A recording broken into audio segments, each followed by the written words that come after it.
السلام علیکم ورحمۃ اللہ وبرکاتہ۔ امید ہے میرے تمام احباب خیر و عافیت سے ہوں گے۔ میرے عزیزوں، پیارے بھائیوں، بزرگوں، خواب میں مچھر کا دیکھنا، اس کا کاٹنا، اس کا چپٹنا، بھاگنا، یہ ساری تعبیریں ہیں۔ آپ حضرات نے اگر خواب میں مچھر کو دیکھا ہے، دیکھیے مچھر کی بڑی تاریخ ہے۔ آپ اس خواب کو چھوٹا نہ سمجھیں۔ مچھر نے ہی نمرود کو ناخاک آلود کر دیا تھا۔ تو مچھر کے بڑے واقعات ہیں۔ اللہ تعالیٰ قرآن میں مچھر کی مثال دے کر دنیا کی ذلت، کمزوری، دنیا کو ہیچ سمجھاتا ہے کہ دنیا اللہ کی نظر میں مچھر کے پر کے برابر بھی نہیں ہے۔ مچھر کی برابر بھی حیثیت دنیا کی نہیں ہے اللہ کی نظر میں۔ بہرکیف علامہ ابن سیرین رحمۃ اللہ علیہ نے فرمایا کہ خواب میں مچھر دیکھنا ایک ذلیل اور خار اور نکما آدمی ہے کہ تھوڑا اور ذلیل کام کرتا ہے، اور اگر خواب میں دیکھے کہ مچھر سے جنگ کرتا ہے، لڑائی کرتا ہے، تو دلیل ہے کہ کمزور آدمی سے جھگڑا اور تنازع کرے گا۔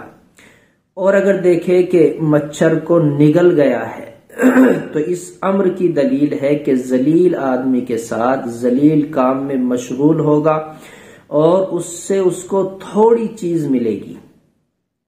اور اگر خواب میں دیکھے کہ بہت سے مچھر اس کے جسم پر جمع ہو کر اس کو کاٹتے ہیں، چپٹ رہے ہیں، تو دلیل ہے کہ عام لوگوں کی زبان پر چڑھے گا اور ان سے نقصان ہوگا، بلکہ اس کو ضرر اور سخت نقصان پہنچے گا، کیونکہ مچھر آدمی کا خون چوستا ہے۔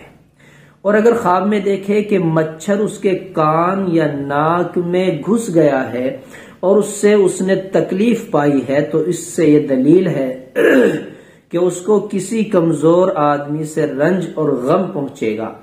حضرت ابراہیم کرمانی رحمۃ اللہ علیہ فرماتے ہیں کہ اگر کوئی شخص خواب میں دیکھے کہ بہت سارے مچھر اس کے گھر میں آئے ہیں، تو دلیل ہے کہ اس کو غم اور اندوہ حاصل ہوگا۔